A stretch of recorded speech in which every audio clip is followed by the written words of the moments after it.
Welcome to Your Healthy Kitchen from YRMC. Welcome to Your Healthy Kitchen. I'm your host, Rita Carey Rubin. Have you ever heard the saying, variety is the spice of life? Well, that's a shortened version of variety is the very spice of life that gives it all its flavor. And it's written by an English poet in the 18th century. You know, and even though those words are old, they're still meaningful today, especially when we consider food. So it's important to have variety in our diets for many reasons. First, when we change up the vegetables, fruits, grains, and even the spices, fats, and proteins we eat every day, we benefit from all the different fibers, vitamins, minerals, and phytonutrients we get from eating all those different foods. And when we vary our meals, we might also reduce our risk of developing food intolerances and allergies. But most of all, preparing a variety of foods keeps things interesting. Did you know that most Americans eat the same 7 or 8 foods every day? So we eat tomatoes, potatoes, wheat, corn, lettuce, cheese, and chicken or beef. And if you think that sounds like a happy meal, you're right. We also eat a lot of fast food, including 29 pounds of French fries per person each year. So in our last video, I introduced some of my favorite but not so common types of grains, including barley and some ancient varieties of wheat, plus a few super-powered pseudo grains, amaranth, quinoa, and buckwheat. And we made delicious pilaf with quinoa and roasted tomatoes, and I shared my favorite hot cereal, cream of buckwheat, with you.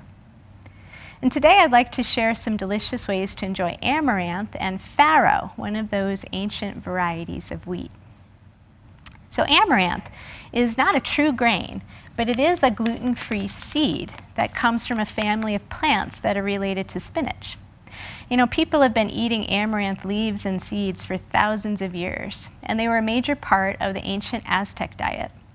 And amaranth seeds contain phytosterols, which help to lower cholesterol, and they're also packed with high-quality protein, healthy fats, and a big dose of magnesium, iron, calcium, and B vitamins.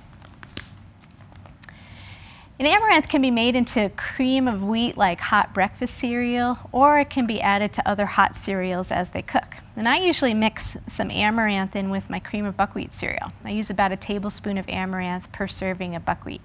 And that adds protein, those essential nutrients like iron, calcium, and magnesium, and plus it adds a little texture and body.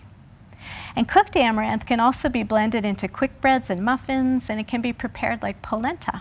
So if you can find some of these recipes at the Whole Grains Council website, and that's at wholegrainscouncil.org. And one of my favorite ways to prepare amaranth is to pop it like corn. And it's really easy to do, and it's fun. It just takes a little while to get the knack of it. And the trick is to choose the right pan and to get the pan at the right temperature. So if the pan's too cool, the amaranth won't pop. It'll actually just sit there and burn. And if it's too hot, the same thing will happen. So choose a heavy pan. This is a little lighter weight cast iron skillet. And I've heated it on medium-high heat. And to check to see how hot it is, add a little bit of water to it, and it should bubble up and turn into a little bit of a ball like that. So it's perfect. And then when it's hot, you just toss in the amaranth,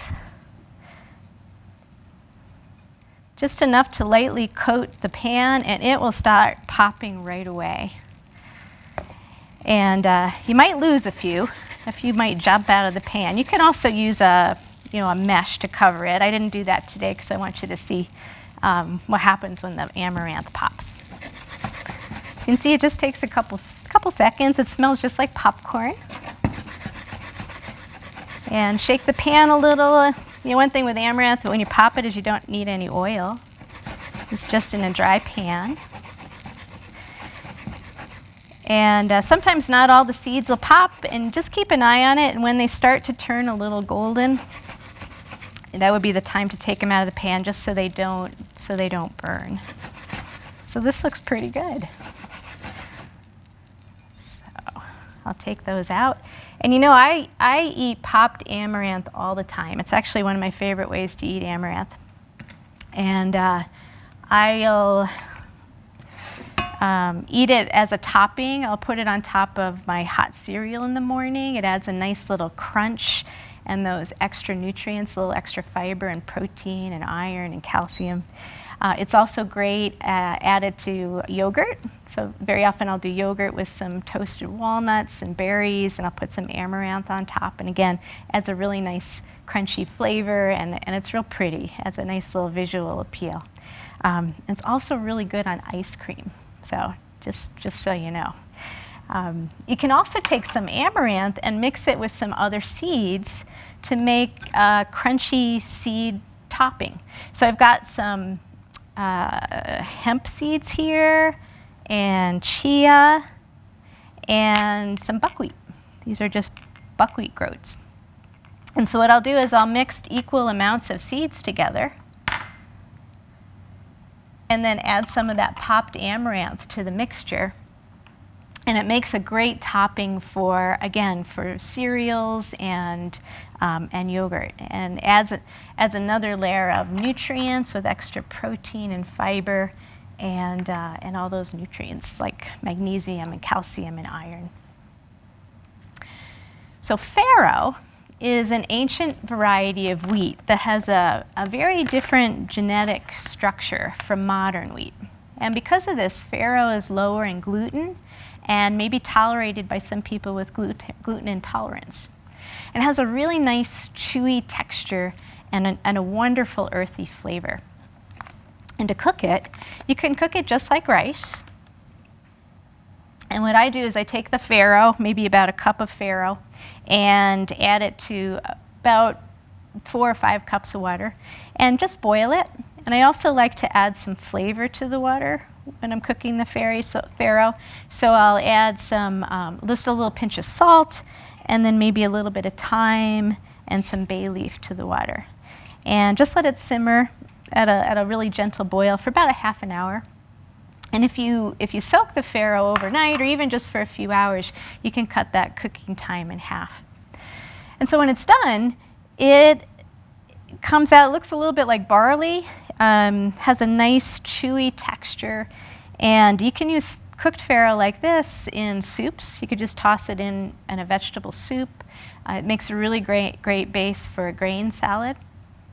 And I also like to mix the cooked farro with greens in a mixed green salad. And it goes really well with some hardy greens. So this is a blend that I really enjoy. Some romaine lettuce and parsley, which I like to use as a green, and some radicchio, so some of those hardy, colder weather greens. We'll toss in some of this cooked farro. And then I like to add some cooked beets. These are some steamed red beets. Isn't that pretty?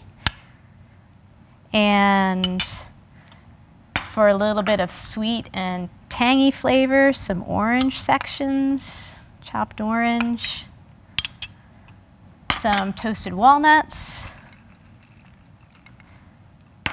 a little currants, some dried currants.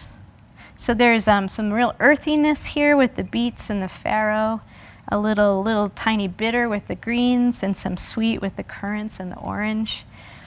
And a really nice dressing to go with this is a lemon parmesan dressing. And you can find the recipe for this at Your Healthy Kitchen at yrmchealthconnect.org. So it's just lemon juice, garlic, olive oil, and some Parmesan cheese. So it's delicious salad.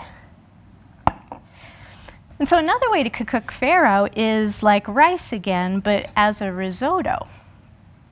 And a lot of risotto is cooked on the stovetop, but it's real easy to turn farro into a baked risotto, which is a lot easier. It doesn't take as much hands-on cooking time. So to make risotto, you just I like to make it in an oven-proof pan, and add some olive oil, and saute some onions. You could also use shallots or garlic, some aromatic kind of vegetable here. And while that's cooking, I'll also add a little pinch of salt. And while that's cooking, For this risotto, it's baked risotto with a tomato sauce and cheese. So it comes out tasting like baked ziti, like a really healthy, hearty baked ziti. So you can use a prepared tomato sauce, or you can make your own really easily by just using some canned tomatoes and a little olive oil. So I've got a little olive oil in the pan, and I'm going to chop up some garlic to add to it.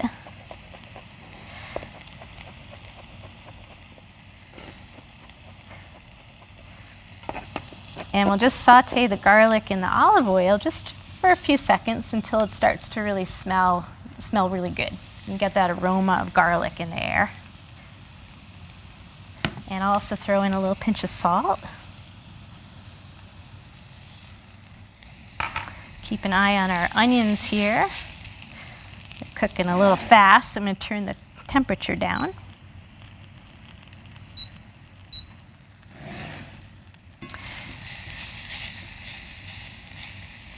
And once your onions are a little bit tender, they could have slightly browned or kind of translucent color. And then you're going to add your farro. So this is about 1.5 cups of farro.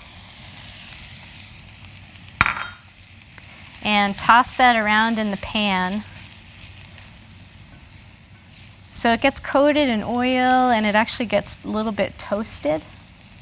So this is really how you would go about making risotto with rice.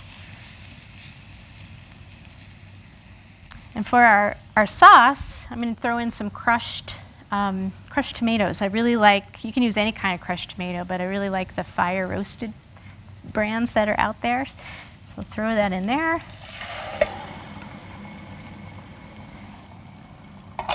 And because this is going to bake, it's going to bake in the oven for 45 minutes.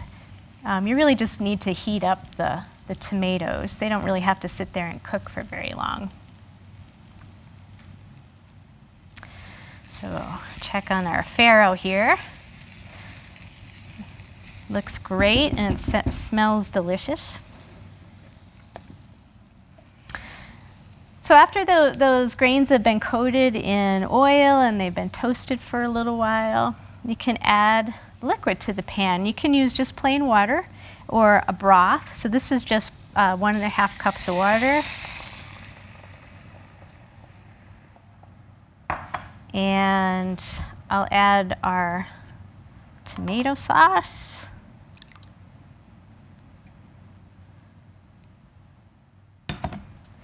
And stir it up. It looks pretty soupy, but like I said, this will bake for a while, and the farro will absorb all that moisture. It's nice to add a little lemon zest to the pan, and you can do that when you're sautéing your onions, or you can add it later if you forgot. So a little lemon zest just perks up the flavor, makes it bright.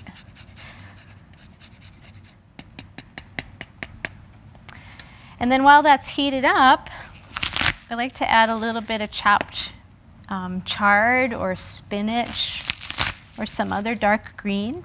And I don't usually use the stems for this, so just give them a tug and pull those stems off. And just roughly chop the chard. Doesn't have to be real neat and pretty. And the chard adds, the greens are so important in our diet. So this adds some calcium, some iron, some of those wonderful phytochemicals that we get in green vegetables. Adds a little bit of a rich flavor to the risotto. And a little bit of a tang as well. So we'll mix that in, and then finally, we'll add some cheese. So this is just some grated Parmesan, or you could use Romano cheese. So about a cup.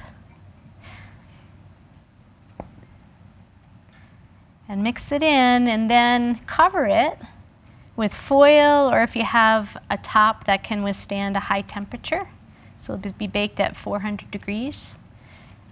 Just cover it and pop it in the oven, and it comes out like this. So I baked it and then topped it with just some more fresh Parmesan cheese and some basil. And it really is delicious. Again, it just tastes like a really healthy baked ziti, and it smells great when it's baking. So remember to check out all of our videos and recipes at yrmchealthconnect.org. So just scroll down the page and click on the link to Your Healthy Kitchen. And you can also follow us on Facebook at YRMC's Your Healthy Kitchen.